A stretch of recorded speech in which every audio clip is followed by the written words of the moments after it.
It was a dark and stormy night. Yes, we're doing this cliche because fuck you. Some guy and his redhead babe, they go into this house and then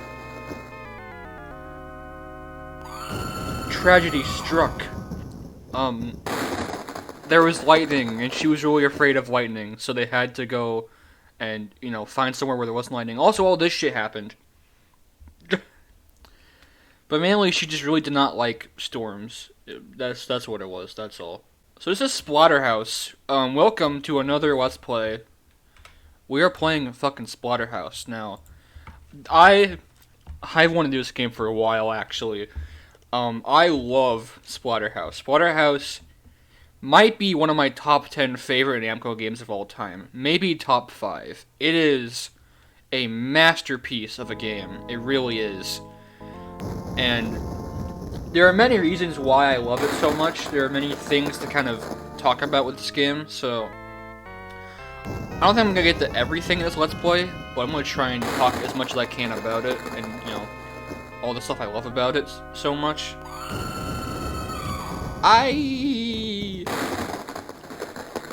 There's a lot to talk about here for such a short game, because this game is very short, but it is an amazing game. And unlike anything else Namco has ever made before this, or really even since, in terms of arcade games at least, like, this was, like, completely different.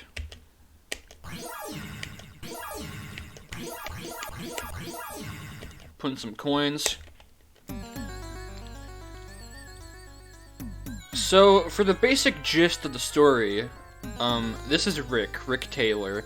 He and his girlfriend, Jennifer, went into this, old abandoned mansion to, find shelter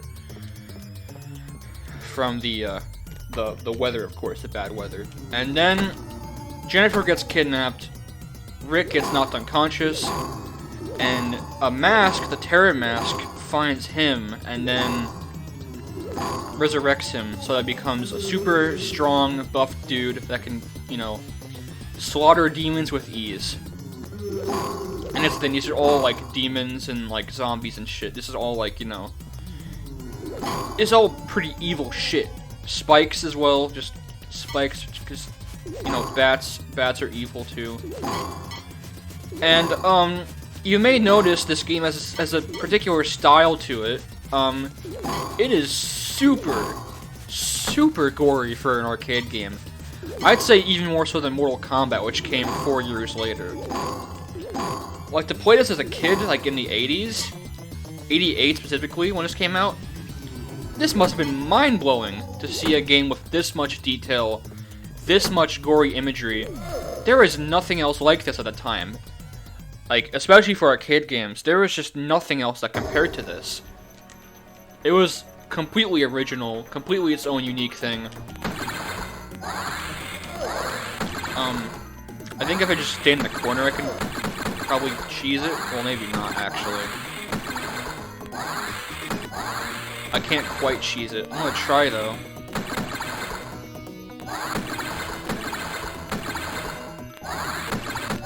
It's actually working okay. Nope. Never mind, it's not working okay. Oh, fuck. This is the first boss, by the way. There's 7 bosses for 7 levels. And,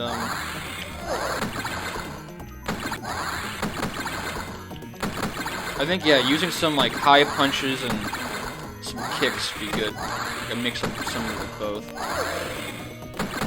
Like, the thing is, I played the PC version of this last night because I was practicing a little bit. I wanted to play this game last night, so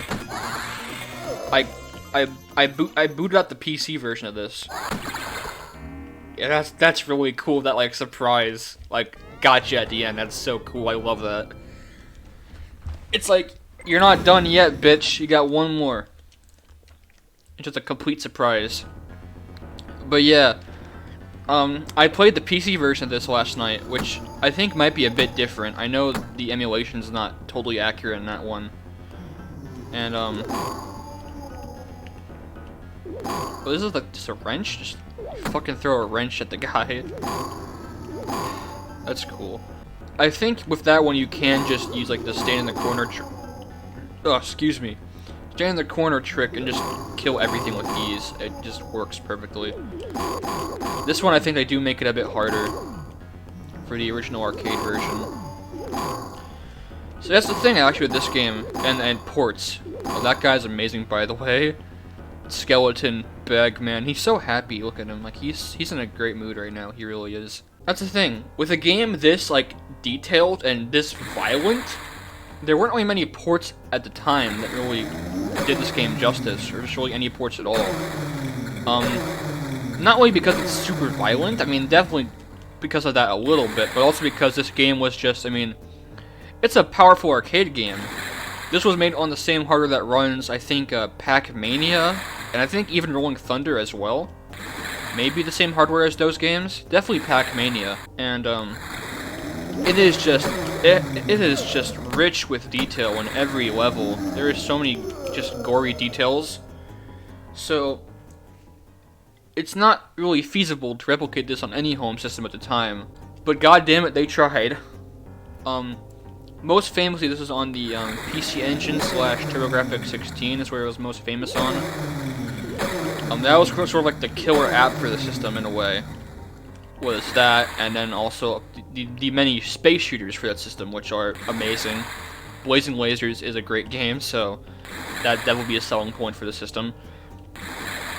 Or Type as well would be a good one. It's pretty good. I think the PC Engine version or TurboGrafx 16 version, it did a good job with the hardware limitations, but it wasn't quite perfect because it is it just can't compare to an arcade beast like this. It's just not going to work out, but they really tried their damnedest. It was also released on the FM Towns computer. FM Towns and Marty, I think. I don't know why it's called a Marty, like fucking Marty McFly. Watch out for that. Then a fucking chair attacks you. A very obvious reference to Poltergeist. And fucking knives too, like goddamn, punching knives with your bare fists. Like that's like what other character can do that? That's badass.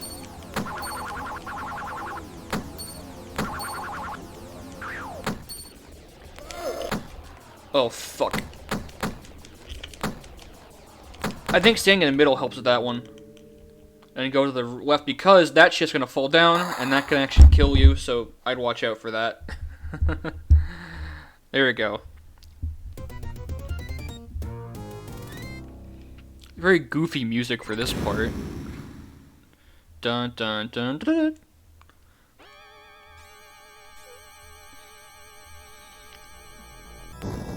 Yeah. FM Towns got a port of this, which is pretty much perfect, actually. It's pretty much arcade perfect as far as I know, except for the screen size. There was even an LCD handheld Splatterhouse game, which is pretty unique.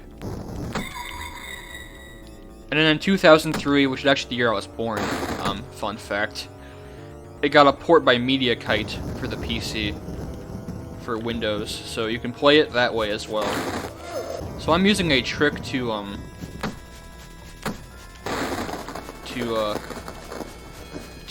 juggle around some shotguns here. This is a shotgun stage, so actually the only time a shotgun even appears in the game, I think.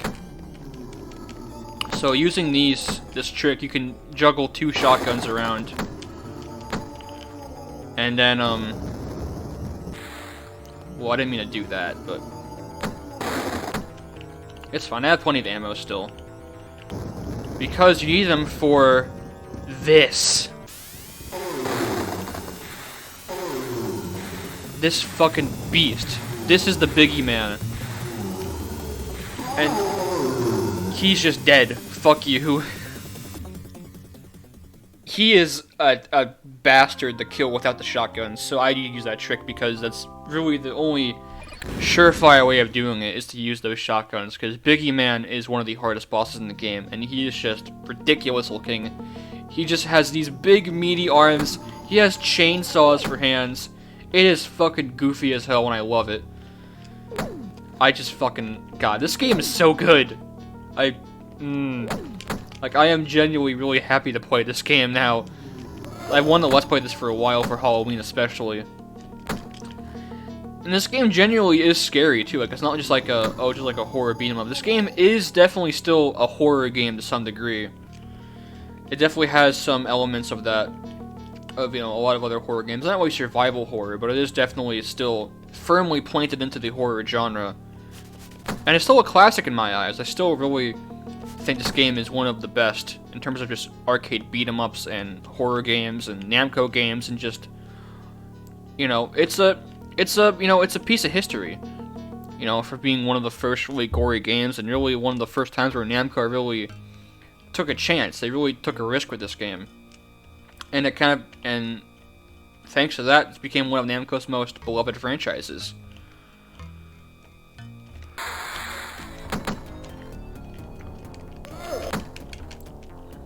So, there we go. That's the slide kick. The slide kick is like the best move in the game. It is tricky to pull off, but if you can get it like that, hell yeah, that can really help you. But yeah, it's the Hall of Mirrors, where a bunch of evil clones of Rick come out to fuck him up.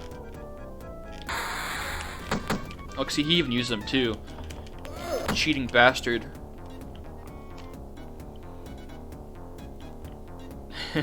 He just magnetizes to the right side of the screen. Now we have a boss, our fourth boss fight, actually. And the music in this part, just listen to that music, man. Oh my god. That is such a good song. It just, that really, just that, you know, that driving, just, you know, percussion, just fucking slams into your fucking ears. And that kind of, you know, very kind of, you know, church kind of organ sounding intro leading up into this just heavy, just rockin' song.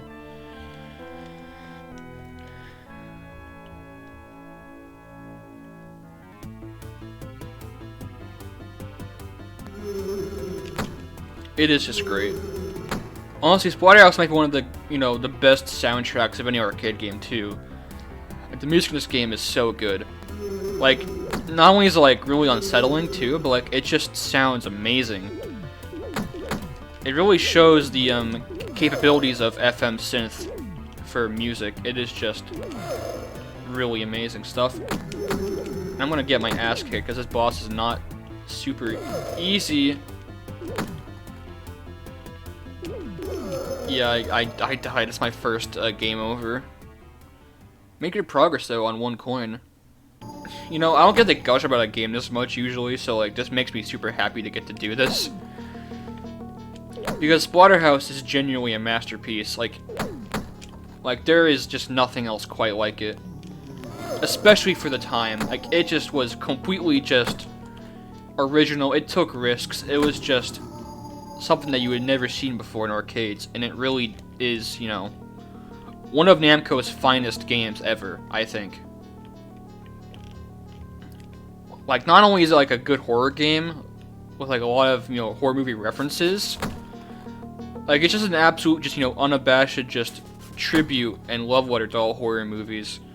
As you can see, there's references to, you know, The Birds, Friday the 13th, obviously, Poltergeist, you know, all these classic movies. But it's also just a good, like, beat-em-up game. Like, the mechanics are pretty fun to play with, especially that slide kick. Getting that in is super satisfying. And the weapons are really fun to play with. You don't get many weapons, but they are a lot of fun.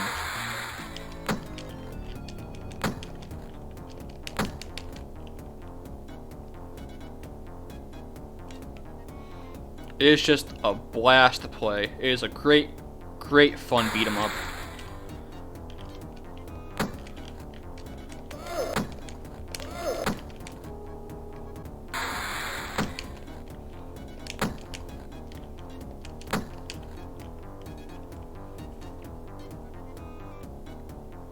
Yeah, there's a reason why this game has such a following, because it is, again, one of Namco's finest. I know I keep saying that a lot, but it really is. God. I can't get enough of it.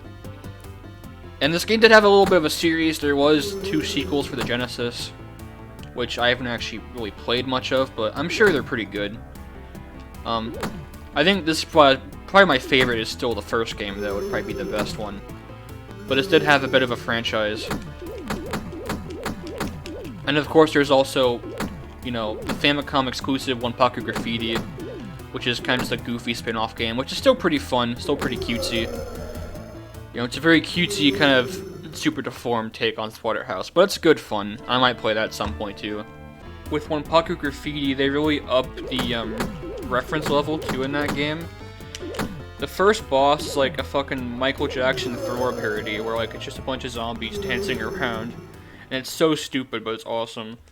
There's also the 2010 Splatterhouse game, which I heard mixed things about. A lot of fans said it was good, but also I feel like the later Splatterhouse games, even like the Genesis ones, they took a more kind of comedic, like, turn, some of them. Mainly in Splatterhouse 2. Like, it's not a bad thing at all.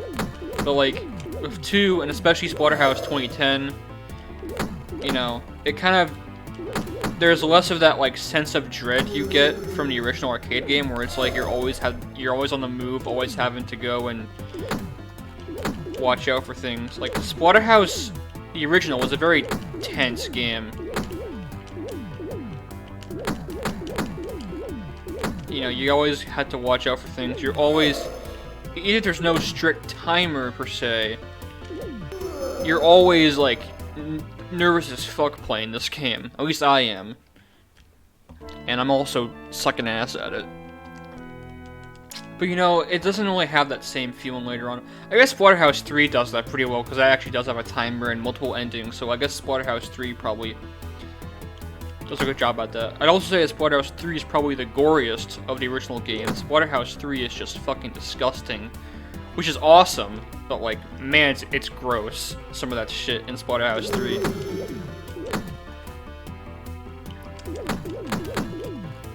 But yeah, 2010, I heard, is just kind of like a sloppy kind of beat 'em up, which, I mean, it still might be pretty fun to check out. I don't have a console to play it on. But, if it gets a remake one day, maybe. Well, it probably wouldn't, but kind of cool if it did. Come on, man. This boss is not even that hard. I'm, like, being a little bitch about it. It's also in the later games where you learn that the mask is really evil. Like, in the first game, it's kind of ambiguous, which I like. I like how it's ambiguous. And, you know, it's kind of like... Well, we'll get to the ending when we get to the ending, but, it is more ambiguous, which I like. I like the more open-ended story of the first game. I think it's actually really cool. You know, it makes the players think, you know. It's one of, you know, even after you finish the game, it's something to actually ponder about. You know, a story to actually think about. It's not just... That's what I like, too. This game is very kind of like, the story is very much like, you know... There we go, finally. There's many different interpretations to it. You can kind of have your own... Oh, fuck, I hit my mic. You can have your own, like, interpretation of it, which is really cool for an arcade game to have a story that's that open-ended. And here's all the Christian stuff that got cut out of the Genesis, or not Genesis, TurboGrafx 16 port. Later on, they kind of turned down, you know, religious stuff in general. Well, except for Untitled Graffiti, that still has a bit of that in there. But Splatterhouse 2 and 3, not so much. Shit. That's Jennifer. We gotta go save her.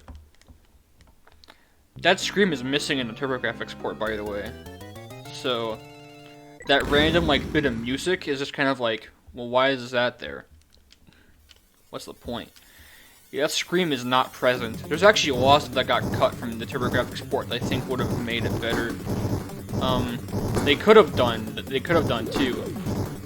Actually, there is a hack of this game on the TurboGrafx called Splatterhouse Chrome. It's a new campaign. It's like a new quest for the game, but it also adds a couple things, like with, like, you can have, like, the cleaver now, or, like, you know, the axe or whatever. You can, like, cut off heads, which you couldn't do in the original version. Jennifer screams in that one. It's actually the one from Splatterhouse 2 that they use. which makes that scene where, like, at the end of the church, it makes it much more impactful. So I'd recommend checking out Splatterhouse Chrome. It's made for kind of like the hardcore fans, but it's pretty cool, it's pretty interesting to check out. I think, yeah, this part is the easier section. And now we have, we see,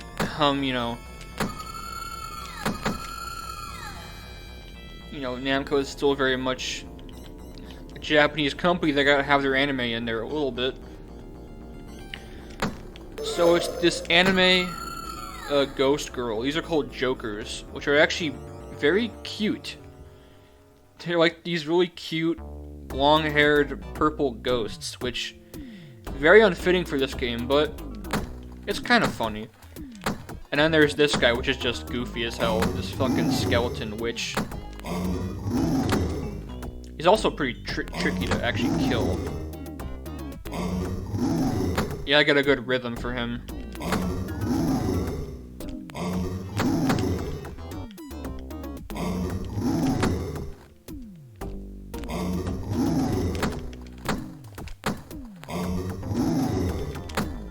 There we go.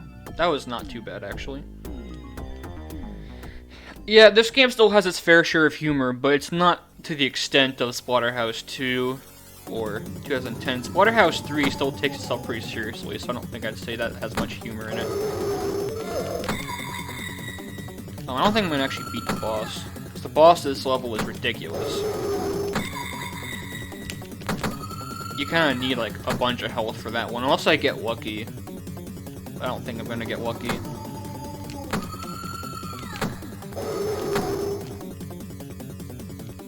We'll see. I actually did beat the level, though. The main level, not the boss. And here it is. If you know Splatterhouse, you know what happens right now. You know that this is kind of fucked.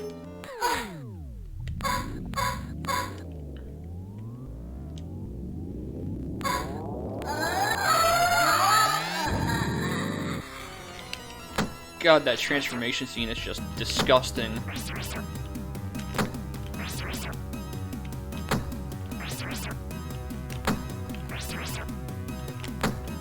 Yeah, this boss does not fuck around. This is a very difficult boss. I kinda need to focus for this.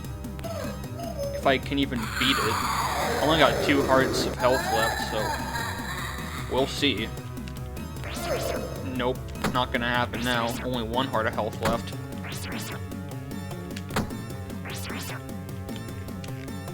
Nope. Fuck. Oh, that sucks ass, too. That's a hard boss. Hey, look, I beat my other high score, though. Yes, this is not the same, play session as the other recording, but whatever. Fucking chairs. This part's so random, it's stupid.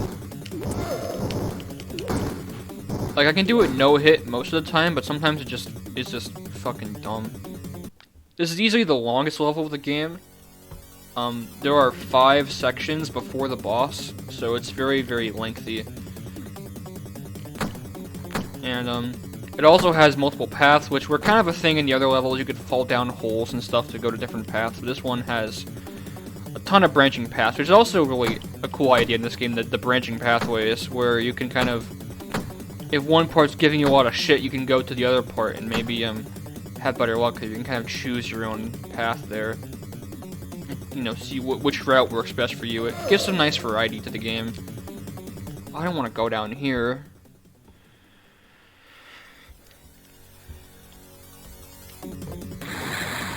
I might cut out a lot of this stuff. Well, I will try to show off a lot of the different paths at least.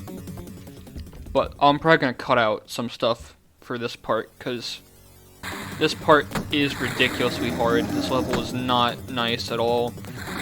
So expect to see a lot of this cut out, I guess. Expect to not see a lot of this, because this level is brutal.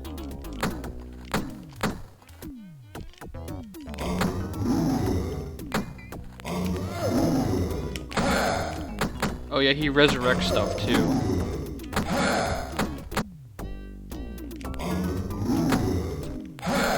That's not fucking fair, he went off screen.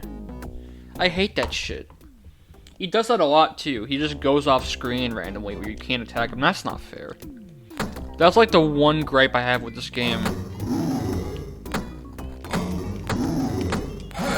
Like, some of the difficulty, like, borders on cheap at times. Like, that shit. That's not fair. You can't do that. I can't do that. Why can you do that? And, like, he just fucking plays dirty. As far as I actually got him that time. Actually, just kill me. I'm not gonna make it anyways. When I first played this on the PC port, this took me a good, like, few days just to get past this level. And actually see the end of the game. Because level 6 and 7 are not hard compared to this one. I mean, they're challenging, but level 5 is the real bitch of this game. It's the longest one.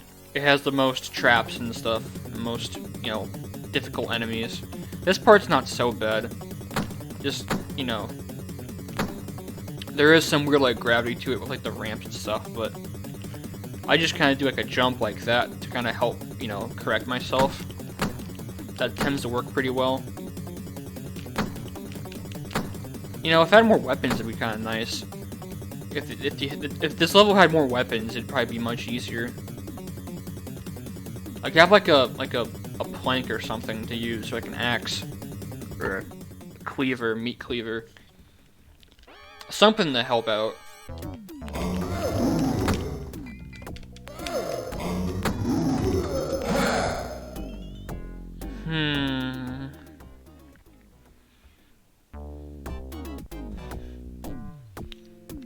Yeah, this is the part where I'm kind of like, do I really love this game? Like, I don't know if I like this game so much anymore now.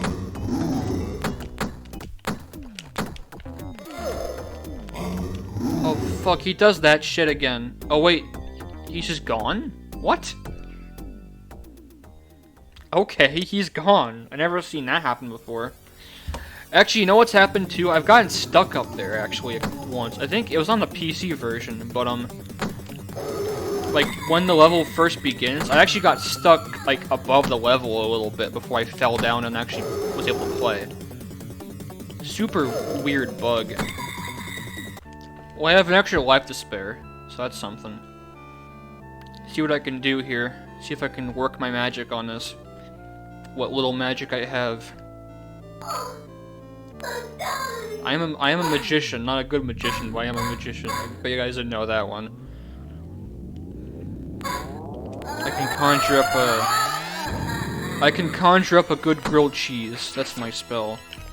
The spell of toasted bread and cheese.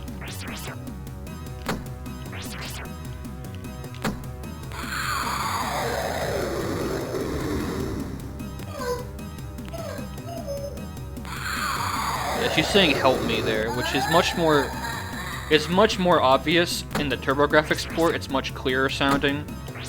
But I almost think like the low quality sound kind of actually adds to the creepiness factor of this game. It's really kind of much more scary with how crispy it sounds. It sounds otherworldly, which I really like.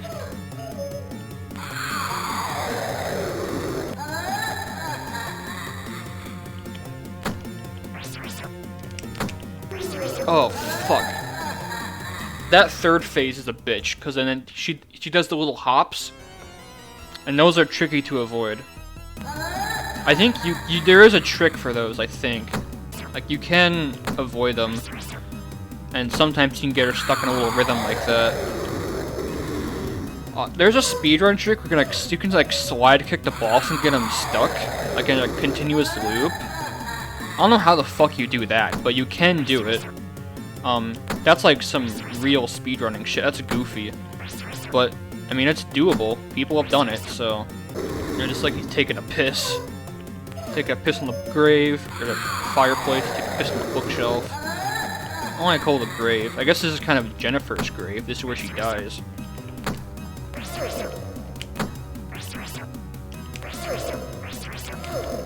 Fuck. Oh, you fucker! God damn it! That could have been it too. I fucking goofed around at the end. That could have been it. Fuck. Well, maybe if we're gonna be here for a while, we might as well take some different paths, so I'll show off those a bit. We already showed the, like, underwater one. Not underwater, but like the sewer one with the mines. I fucking died at that, but, I showed all of that. I think I died the last guy, so I don't need to really go there and show off more. That just leads to the skeleton wizard.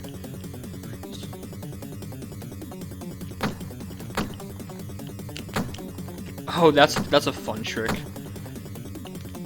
Oh, fuck, I couldn't do it again. You can kick him like a soccer ball and he just flies across the whole screen. Yeah, just don't do that. So we've kind of shown all the, like, the whole down section for this. If you stay upstairs, there's some different stuff you can do. It's pretty cool. Paintings. Splatterhouse has some interesting unused content, actually, that I want to talk about. There's, like, an unused, ending credits picture, I believe. Or, no one really knows what it was for, but, I think it was probably for the end credits, where it's, like...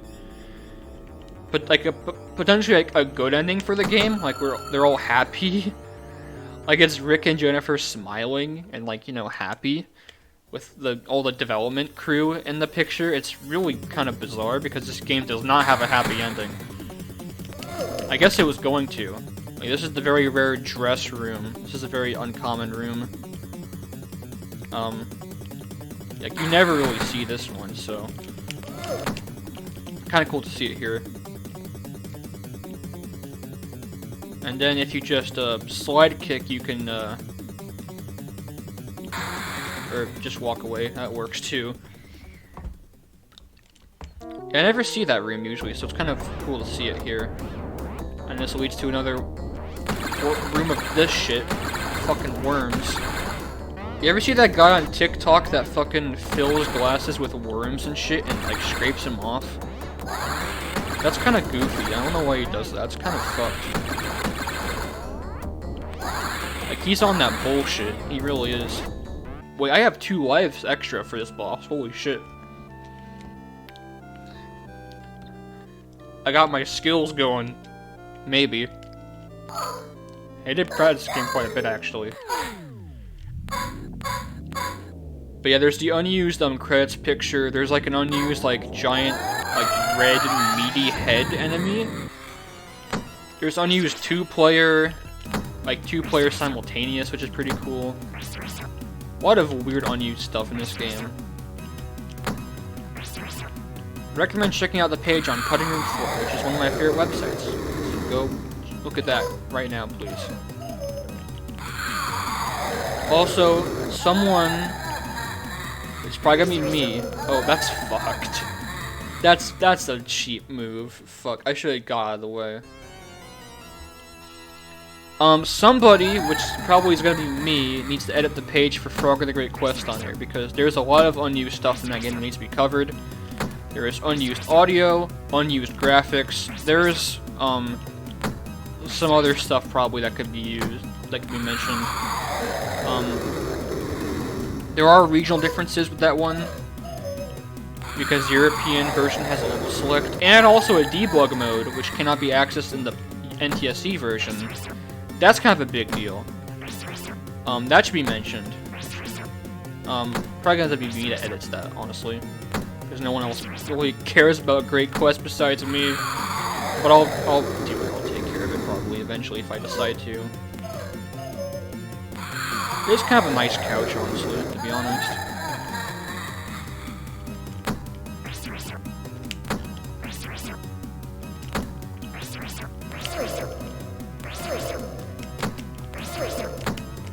Oh, fuck off, dude.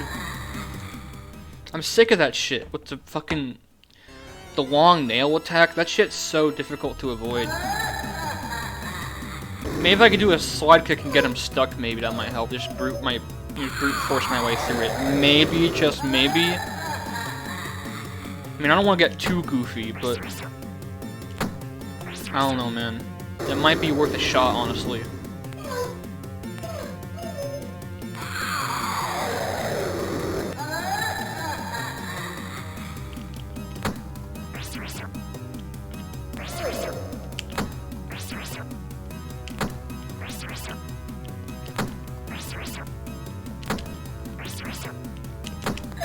Fuck, I got him. That's right, bitch.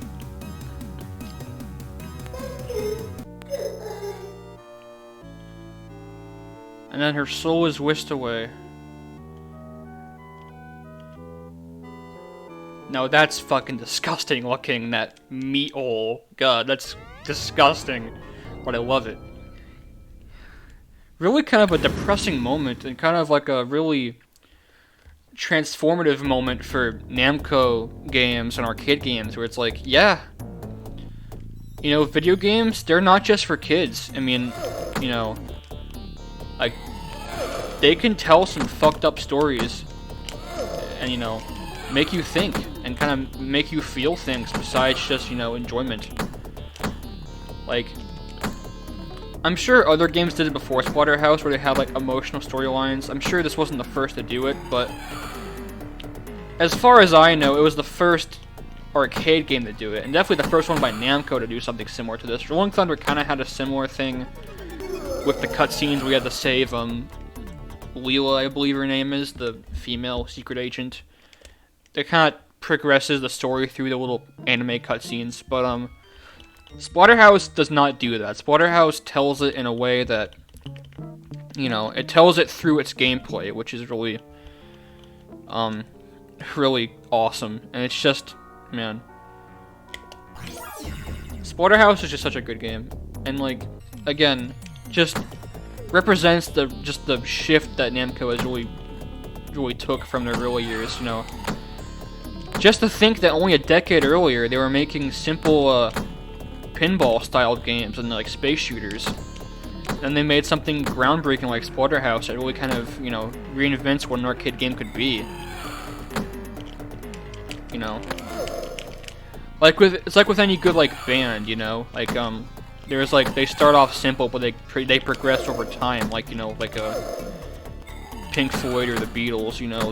They make really simple, kind of cute-sounding stuff, and then they make something super transformative that just changes the scene and just changes what music can be. This kind of did that for arcade games, I see it as.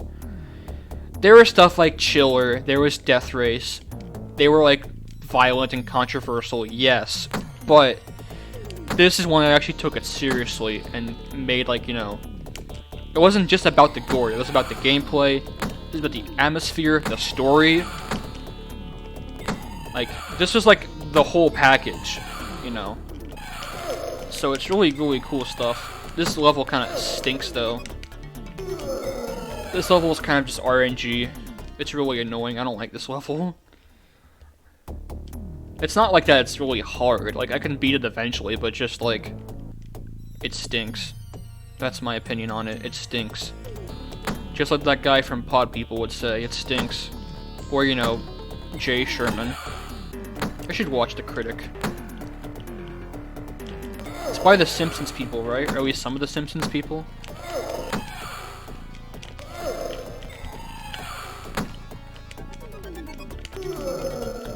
I'd probably like it. Speaking of Simpsons, now would be the good time to check out Treehouse of Horror. The original one, again, because I haven't watched that in a long time. When I was a kid, I had a VHS tape that had 2 episodes from Season 2 on it, Bart Gets an F and Treehouse of Horror 1, which I used to watch all the time. I used to love those episodes. It's funny, I don't even know why, because with an episode like Bart Gets an F especially, it's kind of one that relates more to, like, high school students. About, you know, the kind of the stress of, like, failing a test and, like, having to work hard for it, and even if you, it kind of is that harsh reality where even if you do put your all into it, sometimes it's just not how you think it's going to turn out. Because it's a tough message to teach, and I think that episode did it great. It still had a happy ending in a way, but the message is still there. It still shines. I don't know why I like it as a little kid, because that's more like for, like, you know, people in school. They relate more to that. I guess, you know, it's Simpsons, so it's funny. It is a funny episode, so, yeah. I think I like the Halloween one more, though. Because, you know, it's spooky. And I like spooky stuff. What's also funny about the tape is that in between the 2 episodes, there was one of the Tracy Ullman shorts. I remember it's the one where Bart gets his hair cut. which is pretty funny short, honestly.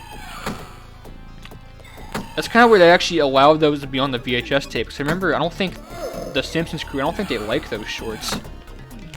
Like, I don't think they don't approve of them. I mean, they made them, but like, they don't really like them. They kind of think they're like crude and outdated, but I think they're fun. I enjoy them. They're not on the DVDs, but they're on the VHS tapes for some reason. At least a handful of them. Oh, Simpsons. Oh, Family Guy. You know, Family Guy is not on Adult Swim anymore, guys. That's really sad, honestly. I think that's how I first watched Family Guy, was on Adult Swim. And how many classic shows does Adult Swim have, though? Like, really? I didn't watch much Adult Swim, to be honest, but like, it had home movies, which is great. It aired Family Guy. That's like where Family Guy got really famous. It had home movies, it had that. They aired Evangelion on there, which is pretty cool. The original English dub, the best English dub of that show, one by ADV, which I still really enjoy, even though it's kind of cheesy. I like that it's cheesy. I think people don't realize that Evangelion is kind of, you know, multi-genre. Like, it's a show that can convey a lot of different feelings. Like, it can be funny, it can be action-packed, it can be depressing, it can be, you know, philosophical. It can be a lot of different things. It's not just, you know, robots and depression. It can be damn funny at times, at least in the early episodes. Even the later ones are funny. Like the alternate reality high school scene, that shit is hilarious. Like, especially the English dub, that scene, like the English dub, they really kill that scene. It is amazing. They had Space Ghost, Aqua Teen Hunger Force, I never watched those. I never really, yeah, King of the Hill I never really watched too much. I used to be scared of King of the Hill because the theme song was too loud. That's why I was afraid of it. Like, I heard it's like a really, like, amazing show, though. I just never actually watched it too much, but like, because it scared me. Maybe because the realistic, like, well, semi-realistic art style is kind of like Uncanny Valley for me, too, probably a little bit. But I'm sure I'd like it now. It's just funny to be afraid of King of the Hill, of all things, is really just kind of like I'd run out of that room and hide into the bathroom because it scared me. Such a weird story. A weird fear.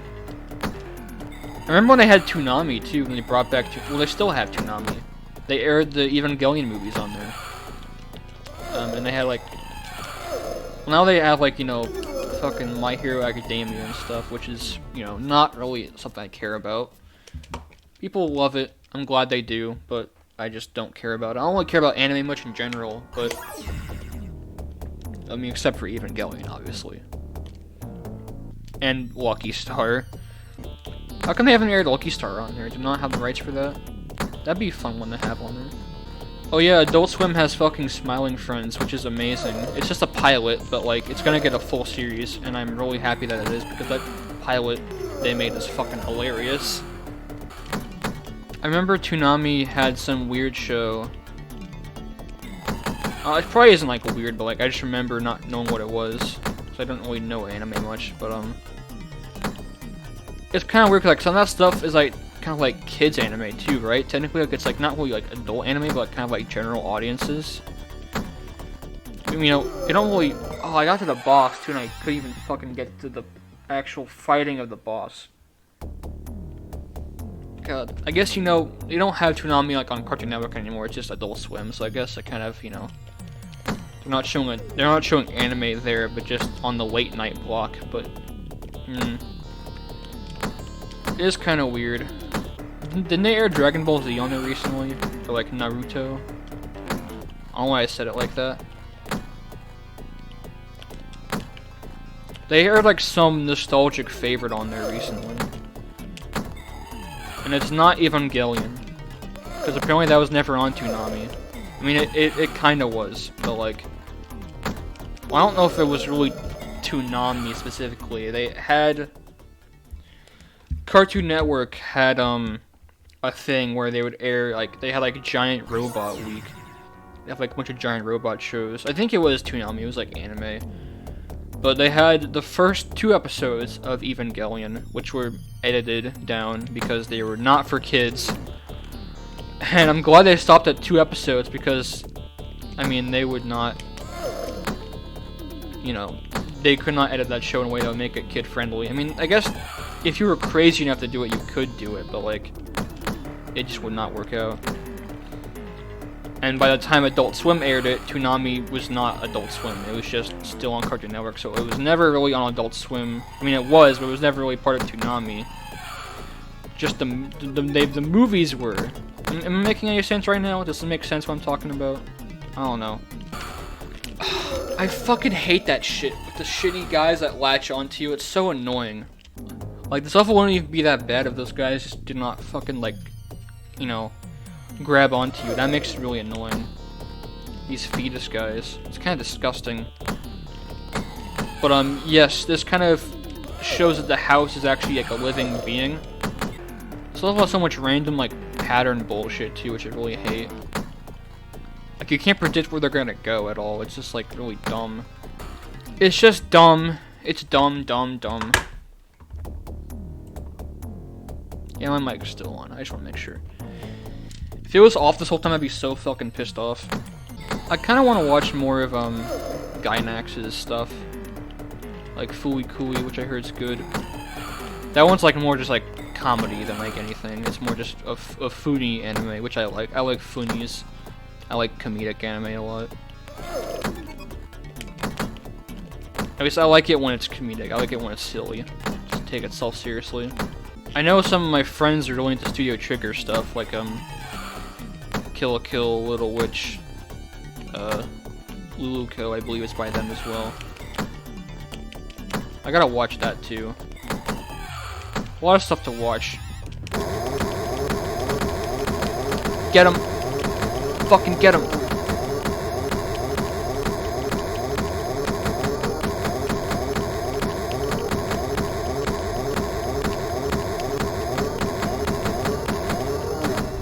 Oh, I got him! Hell yeah. Yeah, that stuff actually hurts you. That's also disgusting looking. This is like... There's fucking like red, meaty, pussy shit. That's so nasty. God, I love it. But yeah, you basically kill the house, and then now it's all on fire. This is the last level, by the way. This is the final level of the game. The house is now dead. That sound is really terrifying.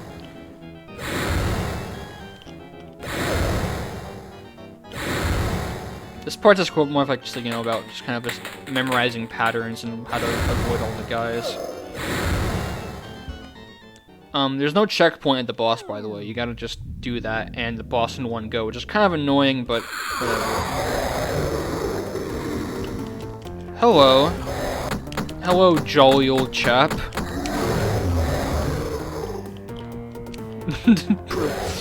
Rick, the kind of guy to jump into a pool and say cannonball and pinch his nose. He'd say Geronimo. Fuck. The kind of cheeky old bloke to say Geronimo. But yeah, this is kind of like where you see that the mask is kind of evil because he resurrects what I think is Dr. West. Now, let me kind of try to explain what I think the story is, because the story doesn't really have a clear there's no clear answer for what the story really is. Again, it's all based on interpretation, so you can kind of imagine whatever the story is to you. But the mask resurrects this grave, which I think is meant to be Dr. West. And Dr. West is some mad doctor that kind of is responsible for all the crazy shit in this mansion. This is his mansion, fittingly called the West Mansion, and it's where Splatterhouse takes place. And I imagine the mask is probably one of his creations, and maybe it's like kind of like a slave to him, like he works for him, or just kind of like a you know, carries out his evilness. He finds Rick, though, and makes him strong and helps him get out, but...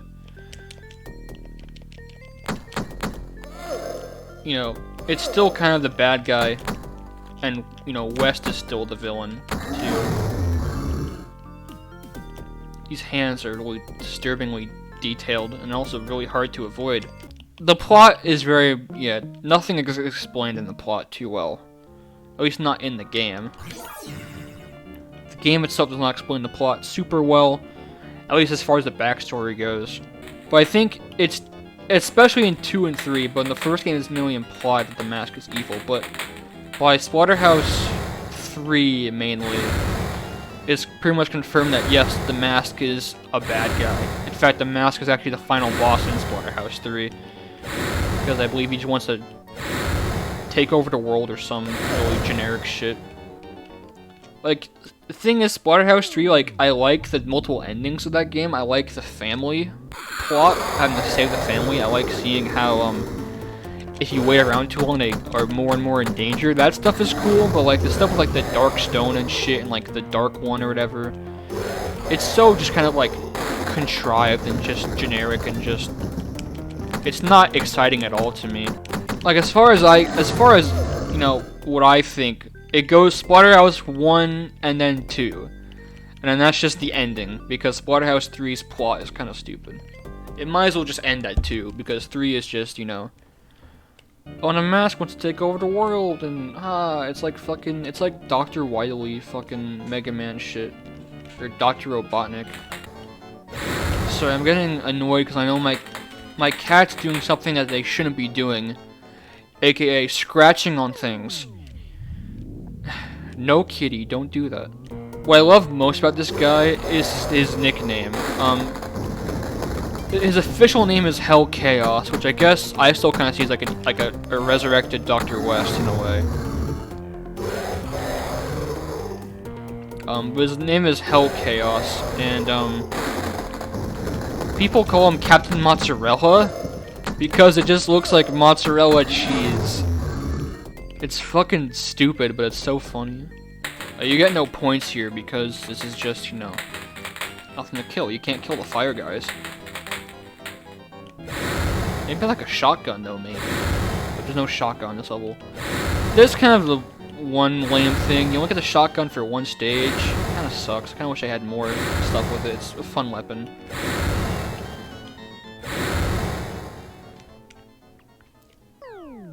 I know Splatterhouse 2 and, you know, One Pocket Graffiti, they have a shotgun in them as well. That'd be fun to play One Pocket Graffiti right after this game, because that game is so cute and silly compared to this one. It's ridiculous. Like, that one's very much, you know, a comedy game. And like a parody. It'd be fun to play that right after the first game. Which actually, I think One Pocket Graffiti is canonically a prequel, I believe, because at the end, and I think one of the endings, they actually go to visit the mansion. Oh, fuck off, dude. I'm not doing so good, fellas. One more really weird thing about Splatterhouse I want to mention, actually, is the mysterious purple orbs that very rarely appear. I never actually seen them myself in game, but they do exist. They are these weird flying orbs that kill you after a certain amount of time. They are bizarre to say the least, but they are very, very rare. It requires waiting a long time to actually see them.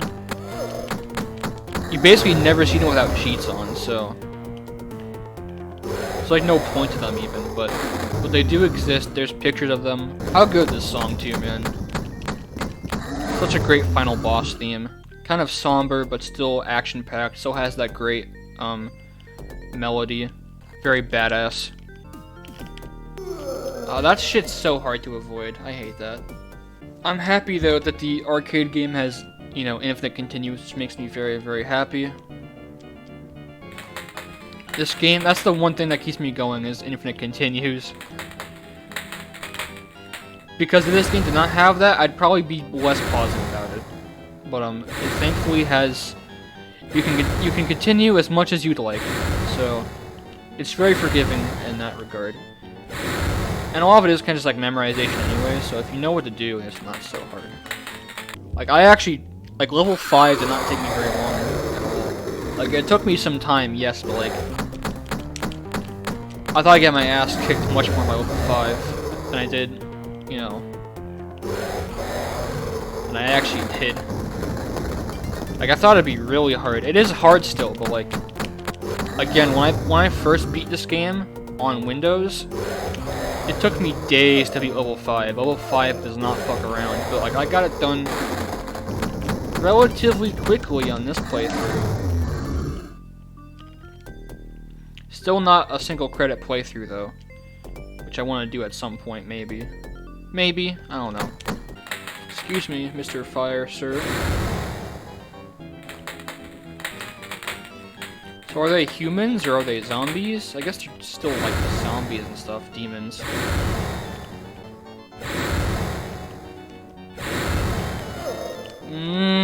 I hate that.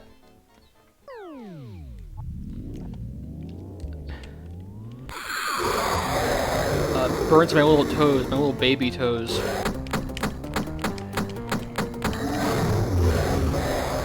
That's the thing, he has no shoes on the whole game too.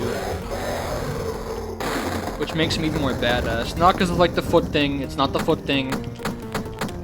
It's not the foot fetish thing.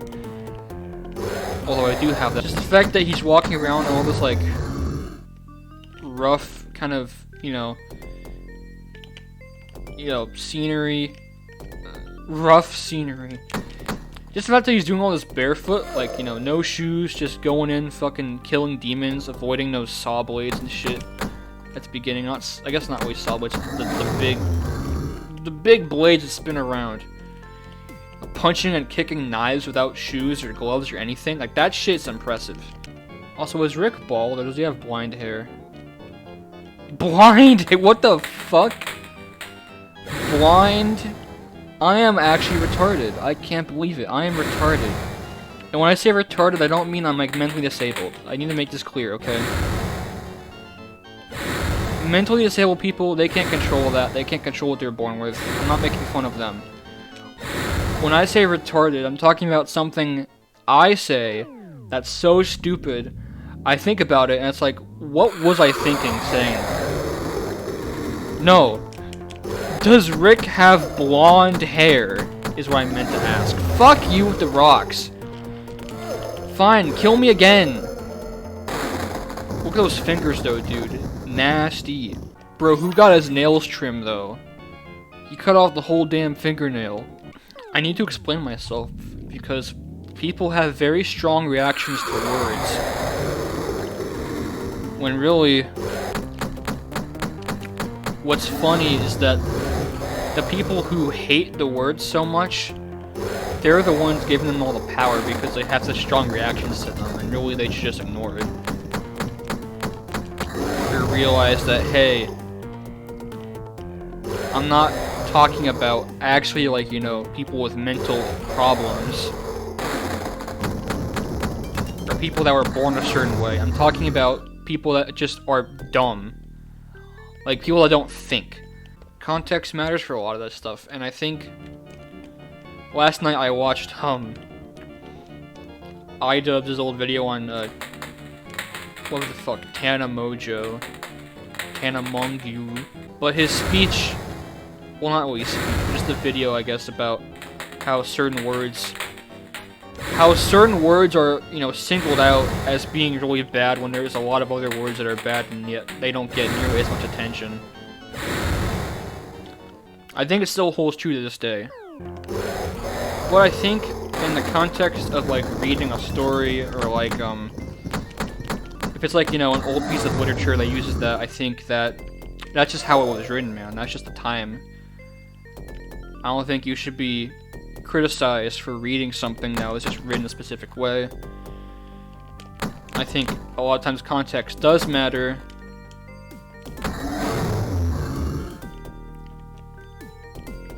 I think also, too, with some people, they kind of reclaimed words over time. Like with gay, like, gay was a big insult for a long time. People would always say, oh, that's gay. I mean, people still say that, but, like, I mean, now people are kind of proud to say it. People are like, yeah, I'm gay, so what? And hey, guess what? I beat the final boss. And that's Dr. West's face, right there.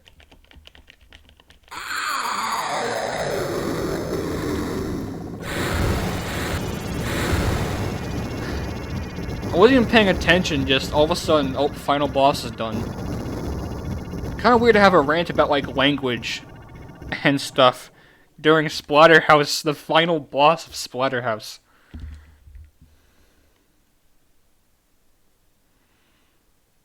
Oh, man. What a fucker of a game, though.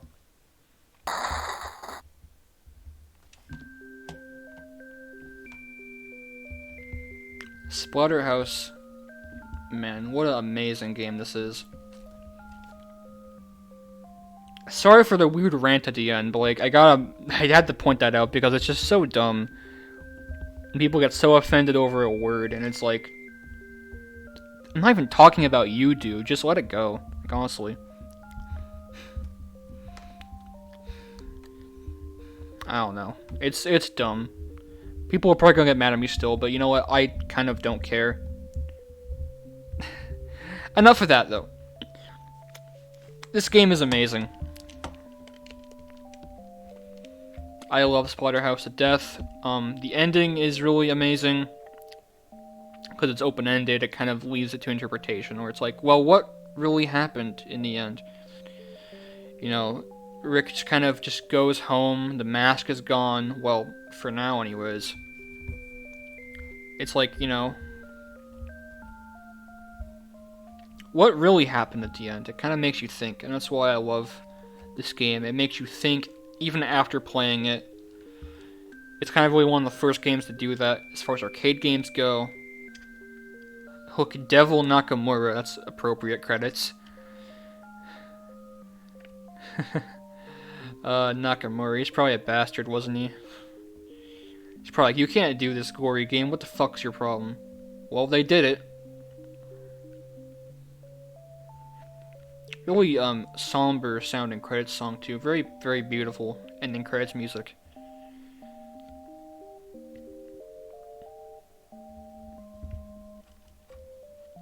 And that's gonna cut it for Splatterhouse.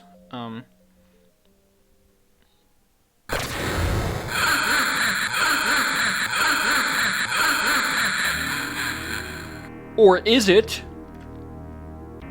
That's right, there's a big fat, cliffhanger at the end. And then end. That's silly. Just fancy the end text at the end. Oh, man, Namco were goofy back then.